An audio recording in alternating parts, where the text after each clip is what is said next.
కోటి సంతకాల ఉద్యమం ఒక గొప్ప ఉద్యమమని, దానిని విజయవంతంగా పూర్తి చేశామని, చరిత్రలో ఇంత పెద్ద ఎత్తున సంతకాల ఉద్యమం జరగలేదని గురువారం ఆయన ఆ పార్టీ ముఖ్య నేతలతో సమావేశమయ్యారు. ఈ సందర్భంగా మాట్లాడుతూ గ్రామస్థాయి కార్యకర్త నుంచి ప్రతి ఒక్కరికి వైఎస్ జగన్ అభినందనలు తెలిపారు.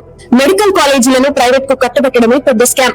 మళ్లీ 120 కోట్ల రూపాయల ప్రజాధనాన్ని జీతాల కింద ఎలా ఇస్తారు? కాలేజీలు ప్రైవేట్ కి ఇచ్చి జీతాలు మీరు ఎలా ఇస్తారు? ఇంతకంటే పెద్ద స్కామ్ ఉంటుందా అంటూ వైఎస్ జగన్ చంద్రబాబు సర్కార్ పై ఆగ్రహం వ్యక్తం చేశారు. కోటి సంతకాలు లోక్ భవన్ కు చేరుకున్నాయి. 1,04,11,136 మంది సంతకాలు ఒక చరిత్ర. చంద్రబాబు గ్రాఫ్ పడిపోతుంది. ఈ మాట చంద్రబాబే చెప్పుకున్నారు. కూటమి పాలనలో ప్రజలకు మంచి జరగలేదు. 2 బడ్జెట్లు పెట్టినా ప్రజలకు జరుగుతున్న మంచి గుండె సున్నా. మన హయాంలో పథకాల అమలుకు క్యాలెండర్ ఇచ్చాం. బాబు సూపర్ 6, సూపర్ 7 అంటూ మోసం చేశారు. మన హయాంలో పథకాలన్నీ చంద్రబాబు రద్దు చేశాడు అంటూ వైఎస్ జగన్ నిలదీశారు. కూటమి పాలనలో వ్యవస్థలు కుప్పకూలాయి. విద్యార్థులకు ఫీజు రియంబర్స్మెంట్ లేదు.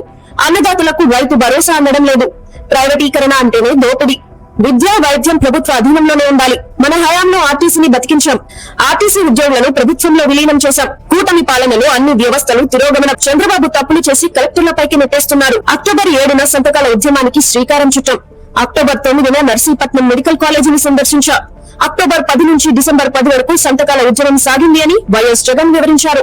ఇక కోటి సంతకాల సేకరణ అనేది ఆంధ్రప్రదేశ్ రాజకీయాల్లో ముఖ్యంగా వైఎస్ఆర్సీపీ పార్టీ చేపట్టిన ఒక పెద్ద ప్రజా ఉద్యమం. దీని ముఖ్య ఉద్దేశం వైద్య కళాశాలల ప్రైవేటీకరణను వ్యతిరేకించడం, ప్రభుత్వ విధానాలకు వ్యతిరేకంగా ప్రజల గొంతుకను వినిపించడం మరియు ఈ సంతకాలను గవర్నర్ కు సమర్పించి తమ నిరసన తెలియజేయడం. ఈ ఉద్యమం అక్టోబర్ 10 నుండి డిసెంబర్ 10, 2025 వరకు కొనసాగింది. ఇది వైఎస్ జగన్మోహన్ రెడ్డి పిలుపుతో విజయవంతమైంది మరియు వైద్య రంగంలో ప్రభుత్వ నిర్ణయాలకు వ్యతిరేకంగా కోటి సంతకాలతో చరిత్ర సృష్టించింది.